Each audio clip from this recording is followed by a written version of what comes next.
So today I thought I'd do a video on the Loadstar. I've been talking about doing one, and today I'm finally going to get her done. I know you guys have seen it in quite a few of my videos. A couple people have mentioned it, and I thought I'd give you a little walk around and talk about it for a little bit. So this truck is a 1966 International Loadstar CO 1600. It was a grain truck when I bought it. It had a 16-foot grain bed on it. Had old style Dayton rims front and back. Still has the same engine that it had in it. It run good. The guy had good brakes put on it.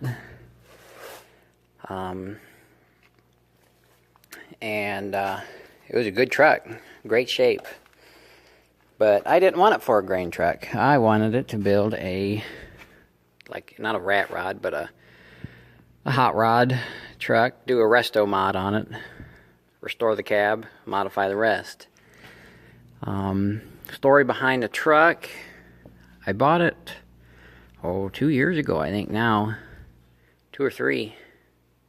2 years ago. I was looking to do a big truck build, and I wanted a cab over. And while I was looking for videos, well, let me go back a little bit further. I was looking on the internet for cab over trucks, and I found this the cab over Internationals. And I liked the way they looked. It was either get a cab over International or a cab over Ford, and it was harder to find a cab over International. So I was watching videos on YouTube, looking at cab over trucks, and I stumbled across the show Gears. Stacy David's Gears. It's on TV. Was on TV. I don't know if it is anymore. But they did a 1969 International 1700, I think, cab over. They pretty much did the same thing I'm doing. Swapped the axles. They didn't change the frame, I don't think. But they swapped the axles. Put a Duramax in it with the Allison, and put a wrecker bed on it. And I didn't care for it much after they put the wrecker bed on it. But I wanted to do this before I stumbled across that, and that show just gave me the motivation to do it. So I was down south working. We were working 712s, and I stumbled across this truck on Craigslist one day after work. And it was probably about an hour and a half from my house. It was probably 15 minutes from where I actually bought the flatbed for Betty. And I texted the guy, he wanted $900 for it. I was like, dude, I'm buying it. I told him, I said, I'll give you $100 extra for it if you can hold it a week for me. Or no, it was 2 weeks. It was 2 weeks because we were working 712s and I couldn't get off to go get it. He's like, all right, that'll work. Well, I checked the ad like a week later, and he wanted $1,400 for it. I'm like, what the heck? I texted him. He said, I got the brakes working on it, so I'm asking a little bit more money for it. I'm like, I thought we had a good deal. I'd give you $1,000 for it. Or no, he wanted $800 for it. I lied. He wanted $800 for it. I told him I'd give him $9 if he held it. And he said, all right. And then I found out that he wanted $14 for it after he fixed the brakes. And I told him, I said, no, we had a deal at $900. I said, I'll give you $1,000 for it, take it or leave it. And I ended up getting off Sunday. And I went down, came up here and hooked up to the dump truck trailer and went up there and got it. Me and my neighbor did. Drove it up on the trailer and drove it off the trailer. He fixed the brake because he had a couple guys fly in and didn't know how they were going to get home. He had one guy fly in from Chicago and one guy fly in from New York. And they were both going to do the same thing I'm doing, build a rat rod type truck out of it. But they didn't know how to get it home. The bug landed on me. Get off me, bug. We have a stink bug infestation in my area. So, hi Casey. Hi. I'm making a video. Okay. And so they didn't know how he was going to get home. And I got it home and immediately started taking it apart. I took the dump bed off of it and kept it that way for a little while. Went to a junkyard and was finding some axles. And I wanted ones that would almost bolt right up to it. And I found some off of a 3800 International church bus that I bought. It's got an air ride rear and just regular front. And the front,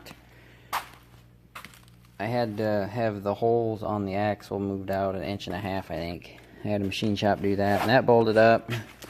I got my cousin making the, let's see what it would be, pitman arm or whatever, connects the steering rod to the kingpin there. He's supposed to machine that out for me. And rear end's sitting there, but it's not bolted up yet. That's my next project. It's a slow going project. This is my no expenses spared project. So, okay, back to the video. My girlfriend had a question, so I shut the camera off. But where was I? I think I was talking about the axles. But this one's air ride. They both have disc brakes on them, which is a feature I wanted. If I could get it, was disc brakes. And I wanted the bolt-on wheels. Bolt-on wheels and disc brakes were my two big features that I wanted. These are the 8-lug medium-duty ones. And this ain't the tires that are going to be on. This is just two that I bought to hold the one axle up while I got it mounted. And it's going to have 22.5s on it. And I bought 2 steel rims for the inner duals. But talk about the frame. I did a frame swap on it because this truck had a tapered frame. From about that point, it tapered down from 9 inches to the back to where it was 5 inches. And this rear end would not mount on that style frame. So I did some searching and I found a newer truck. It was just the frame, had the front axle on it, but it was just the frame, and the rest of the frame's outside the barn that I cut off, and it was the width I needed and the thickness and everything for this frame, or for this axle rear end. But it was a little bit, let me see, the frame of the truck was just a fuzz wider than the frame the axle needed. But I think if we narrow it down, because these have some play in them, the springs, they have just a little bit of play in them. I think I can work it out to where the frame will just have a little bit of a narrowing at the end. I don't think it'll hurt anything. But it's kind of a learning process. You can see I got the frame split there. It was a double frame, that's why it looks goofy. I'm going to get a piece of metal and cover that up. But it's welded. I just got to weld the outside. The inside's all welded and everything. You won't be able to see it. But I've done that to it. I have an aluminum bed for it out back. I went all the way out to Illinois to pick that up. I thought I was going to Indiana to get it, and the day I was going to get it, the guy sent me his address, and it was Illinois. But it was a town that had shared the name in both states, and it was just right across the border of Indiana over in, it was New Paris, Illinois, where I went to get it, and got a heck of a deal on it. So I got pictures of it on the truck because I had it on here at one time just to check it out. It's got a 304 International gas engine with a 4-speed transmission, keeping all of that original. It's a column shift truck, so that's pretty neat. I think it was blue at one time, but it's a sweet little truck. I love it to death. And listen to this. Door closes perfect. Both of them do. And I was trying to decide which color I want to paint it. Let's take a vote. What do you think? Black or red? It's just hard for me to decide on the color. It's going to have aluminum rims and the aluminum bed, and then all the nice chrome pieces. I'm going to take everything off. I'll probably keep this off. But I'm going to have everything off and refinished. The lights up there. I might have the mirror brackets chromed. It's going to have all LED lights on it. And I'll probably put the same style lights Betty's got in it.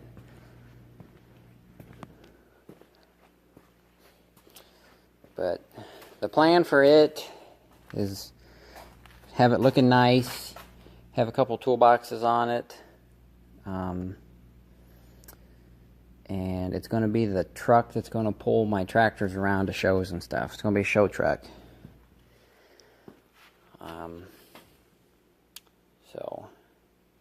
And they make a kit that I'm probably going to put on it because the park brake don't work right, and I don't think I can get parts to fix the park brake. It's called Air Master. It's an air over hydraulic master cylinder that uses air from the pedal to the master cylinder, and then the master cylinder is hydraulic because this is hydraulic brakes. That's one thing I wanted to. I didn't want air brakes because the truck was not set up for air. It was hydraulic brakes. And I'm going to put a Via air compressor on it to run the airbags and the Air Master and whatever little air tools and stuff I put on it. So it'll be a fun project. I thought about doing the powertrain swap like they did in show gears, but I didn't know. I'm pretty sure Allison transmissions are all electronic. Because I was going to do like I wanted to keep it all international, so I was going to do like a DT466 or something in it with the Allison transmission.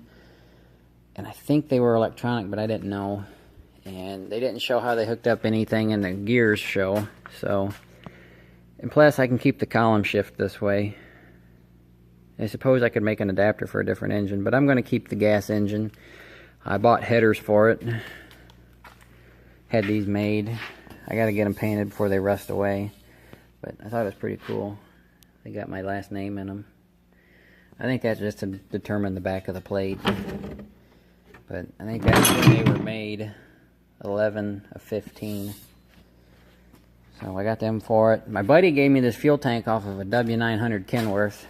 He got give to him at work. It's got holes in it. It's the straps right there. So I'm going to take it and cut it off here and shorten it a little bit. And I don't remember. It was right here. I think the hole is right here. But I might cut both ends and move them in towards the middle of the sending unit there. And that'll be the fuel tank for the truck. I got other parts for it over on the shelf, but they're just parts off of it. So this truck's in really good shape. There's not much rust on it. The only rust that I can really find is where the fenders bolt up to the cab.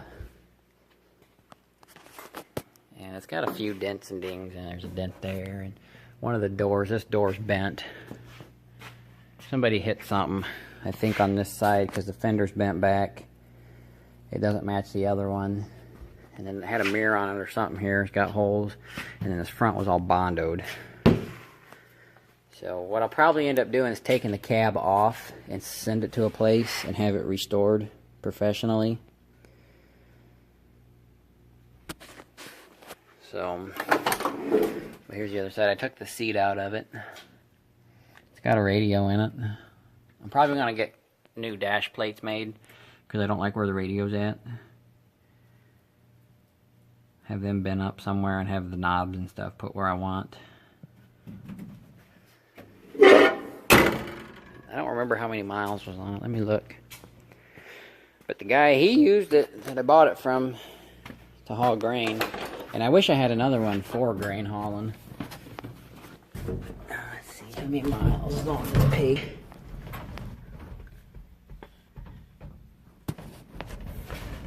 I'd have to look at the title. It says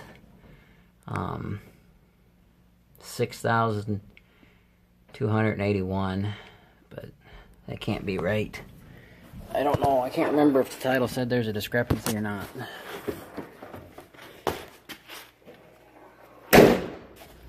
I guess one way to tell would be look at how wore out the engine is. But this truck actually was bought, I think, next town over from me. Was on a farm on the next town over from me, and the guy that I bought it from the people that bought it brand new or something like that. But it's a good truck. It's not a fast project, but I would like to maybe try to get the rear end bolted up this week. Maybe put a couple bolts in the front, some bolts in the back. There's a truck show this weekend in Ashland. Ashland, Ohio. For those of you that don't know, I live in Ohio. It's the Ohio Antique Truck Jamboree, I think it's called. Something Truck Jamboree. The guy down the road from me, he's big into trucks and like a big wig in it. But he's also the guy that used to pull the trailers for the straw project that I'm taking over. The reason I have that big international and stuff. He used to do that for the FFA, but I'm going to go down to that show. I'm going to take Betty and enter her in it just because she's a pretty neat truck. And they're having a Detroit Diesel, hour-long Detroit Diesel technician show, teach you about them. So I can go down there and learn about them a little bit. And I'd like to take this truck just to put it on the trailer and have it down there. So I might come up with a way to get the rear end bolted up to it and send her down there just to show her off. I'll have to get a drive shaft made for it eventually, because the drive shaft's different. But my plan is to have this truck drivable by 2019 and have the H running good, the C runs good, and the Super C running good, and they'll all be at a show over in Gibsonburg, the scrap show. They have a bunch of old antique tractors, and the tractor of the year, brand of the year, is International. I don't know if they separate between Farmall and International or not, but I want all that to be there. This truck will have a gooseneck hitch, just like Betty. And I'll have all them on the gooseneck trailer. So that's the plans for the truck. For any of you that's been wondering, this is an overview, backstory on it video. So one day I'll eventually get it running. I mean, it runs now. I just got to have a battery in it, and I got a little Jimmy rigged fuel tank. But I don't want to run it without the headers on it. I need to clean the headers up, paint them, put them on the truck, and I got to run the truck through a couple cycles to get them to bake the paint on. Because I'm not going to put them in the oven. I don't think Mom would like it. And so yeah, that's the plan for the truck. Let me know what you think on paint. Black or red? I want to go with a gloss black, and I thought about doing a red flake in the paint for the gloss. Or if I did red paint, I'd even put a shiny red flake in it too, like a candy apple red or something like that. Something cool. And then it's going to have dual exhaust coming out the bottom. So she'll be one mean sucker. But there's the overview for the truck. I'll post pictures of some of the pictures I've taken of the process to get it this far and what it was like when I bought it. So that way you guys can see how far it's come. It's come a long way. It's taken a long time to get here. This rear end's been the hardest one because I had to change the frame. And the front end I thought would be the hardest, but it was actually the easiest. So, yeah, I'm going to end the video here. I'll just keep rambling on. But there's the International Loadstar for everybody that's been wondering about it. There's actually a video way back of it doing a burnout before I tore the rear end of it out and changed it. So, anyways, thanks for watching.